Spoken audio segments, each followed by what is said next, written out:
subscribe this channel and press the bell icon. Assalamualaikum, my dear students. आज हम अपनी English का दूसरा लेसन करेंगे past indefinite tense. Past indefinite tense, right. जैसा मैंने आपको ये बताया था कि हम एक एक करके सारे के सारे टेंस करेंगे, 12 पूरे नहीं करेंगे।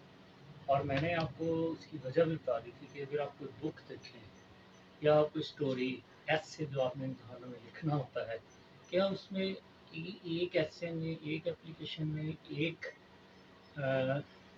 स्टोरी में, एक पैसेज में क्या सारे के सारे टेंस आ जाते हैं? नहीं, चंद टेंस होते हैं जो कि ज़्यादा यूज़ होते हैं और चंद टेंस होते हैं जो कि बिल्कुल ही यूज़ नहीं होते या बहुत कम यूज़ होते हैं। तो लिहाजा जो बहुत कम यूज़ होते हैं उन पे हम कम तवज्जो देंगे और जो बहुत ज़्यादा यूज़ होते हैं उन पे हम लोग ज़्यादा तवज्जो देंगे इंशाल्लाह। उसी लिहाज से मैं आपको भी कहूँगा कि सारी जगह खपने की ज़रूरत नहीं है, तो जो ज़्यादा ज़रूरी है उन पे ज़्यादा तवज्जो दी जाए, जो कम ज़रूरी है उन पे कम तवज्जो दी जाए, ताकि हमारा जो प्रेशियस टाइम है वो सेफ हो सके। ज़्यादातर कहानियों में यूज़ होने वाला टेंस जो है वो पास्ट इंडेफिनिट टेंस है और दूसरे भी टेंस से यूज़ होते हैं, लेकिन ये टेंस मेरे ख्याल के मुताबिक सबसे ज़्यादा यूज़ होते हैं पास्ट इंडेफिनिट टेंस। हम जुमला दे देते हैं एक आई टू टी, राइट। तो लाजमी बात है कि इसको जब वॉइस हम चेंज करेंगे तो ये बन जाएगी he was taken by, was taken by him, right. इसी तरीके से we took tea और ये बन जाएगा हमारे पास he was taken by us। अब ये है अगला कैसे you took tea और ये हमारा कन्वर्ट हो जाएगा he was taken by you, you में ही रहेगा। फिर उससे अगला हमारे पास आता है he took tea, we took नहीं करना, tea, तो ये आ जाएगा हमारे पास tea was taken by him, right. फिर उसके बाद हमारे पास आ जाएगा she took tea, she was taken by her और सबके आखिर में फुल स्टॉप या पीरियड आएगा। फिर उसके बाद आ जाएगा it took tea और इसको जब हम चेंज करेंगे तो ये आ जाएगा tea was taken by it में ही चेंज होगा। फिर उसके बाद आ जाएगा Ali any name took tea और ये आ जाएगा हमारे पास he was taken by Ali,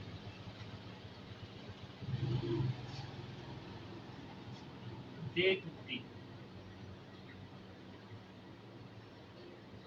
और ये आ जाएगा he was taken by them।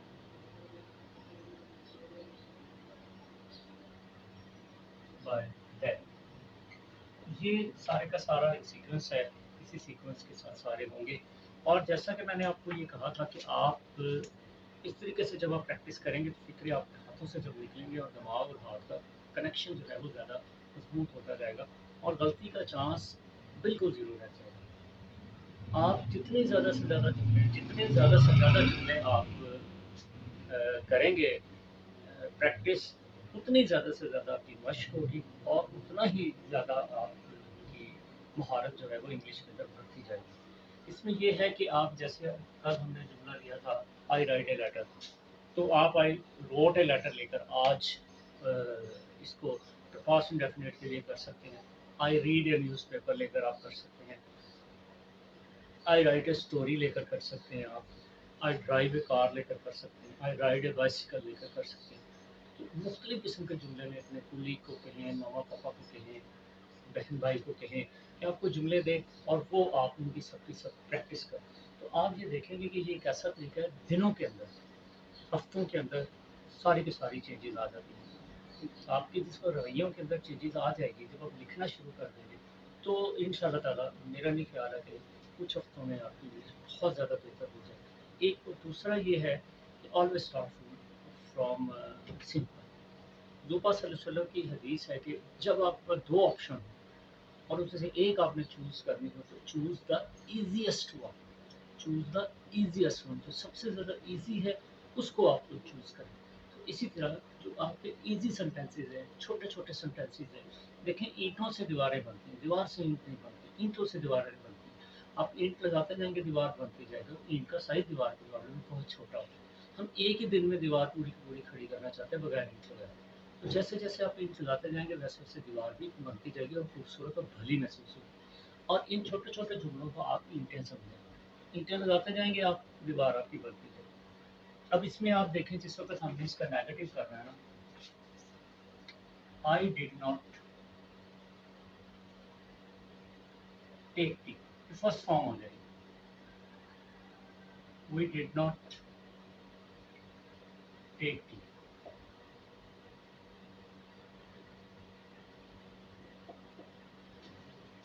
You did not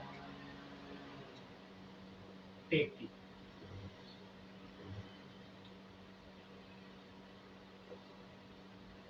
right? He did not take tea,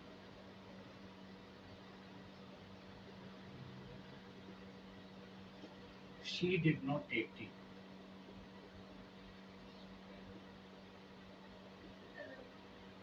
right? It did not take T,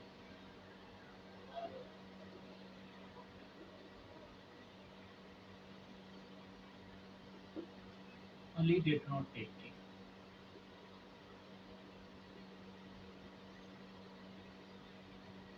and they did not take tea,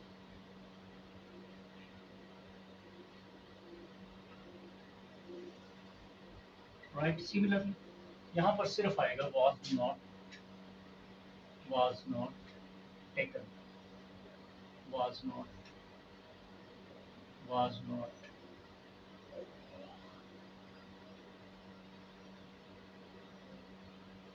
right? ये इसका negative जो है वो complete हो जाएगा। एक और छोटी सी बात मैं आपसे करता चलूँ, वो ये है कि आप थोड़ा सा अपने माइंड को सेट कर लें। माइंड को सेट करने से मुराद ये है कि आप अपने जहन में बिठा लें कि इंग्लिश एक दिन का काम नहीं, 2 दिन का काम नहीं, ये कंटिन्यूस प्रैक्टिस है। आप देखें, बच्चा है हमारा छोटा सा, आहिस्ता आहिस्ता वो बड़ा होता है, तो 1.5-2 साल लेता है पहला सही जुमला बोलने में। पहला सही जुमला बोलने में 1.5 से 2 साल होते हैं, और वो एक दो जुमले ही बोल रहा होता है, सारा कुछ नहीं बोल रहा होता। तो हम कैसे कि ये कर सकते हैं यकीन कि हमें 1 महीने के अंदर फट इंग्लिश बोलना शुरू हो जाएगी, जबकि हमारी लिसनिंग की, सुनने की प्रैक्टिस भी कोई नहीं है, आदत ही नहीं है। तो आप अपनी आदत को थोड़ा सा चेंज करें और अपनी आदत को लिसनिंग पे लेकर आए। 15-20 मिनट की लिसनिंग भी रोज़ काफ़ी है, जो कि मुसलसल मुसलसल आप 2-3 हफ्तों में आप ये देखेंगे कि आपके माइंड की सोच आहिस्ता आहिस्ता चेंज होना शुरू हो गई है और आप इंग्लिश में सोचना शुरू हो गए अगर आपकी लिसनिंग है। ऑडियो स्टोरीज में हैं, पॉडकास्ट हैं, आप एकदम से न्यूज़ के ऊपर या बड़े बड़े कॉलमिस्ट के ऊपर जंप ना करें। आप छोटी छोटी ऑडियो स्टोरी, जो बच्चों की ऑडियो स्टोरी है जिसमें हर लफ्ज़ अलग अलग करके सुनाया गया होता है, आप उस पे चलें, उनको आप देखें। आप ये देखेंगे कि आपकी हफ्तों में इंग्लिश की आपकी इंग्लिश की सोच बेहतर हो जाएगी, आपकी लैंग्वेज बहुत बेहतर हो जाएगी इंशाअल्लाह ताला, राइट? आगे हमारा नेक्स्ट है, लास्ट है, वो है इंट्रोगेटिव सेंटेंसेस। इंट्रोगेटिव सेंटेंसेस में हम लोग डेट को बाहर ले आते हैं। Did I take tea, did we take tea, did you take tea, did he take tea, did she take tea, did it take tea, and did Ali take tea, and did they take tea. हमें टुक ना कीजिएगा, टुक लिखना नाकाबिले माफी है, right. इसमें आपका बहुत बाहर आ जाएगा, simple as it is,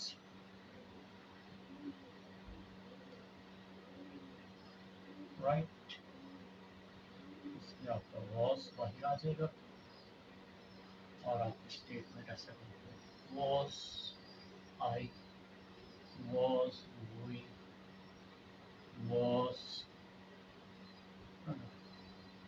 was tea, was tea, was tea taken by us, was tea taken by you, was tea taken by him, was tea taken by her, was tea taken by it, was tea taken by Ali, and was tea taken by them. Okay, this is all about today's lesson. Thank you very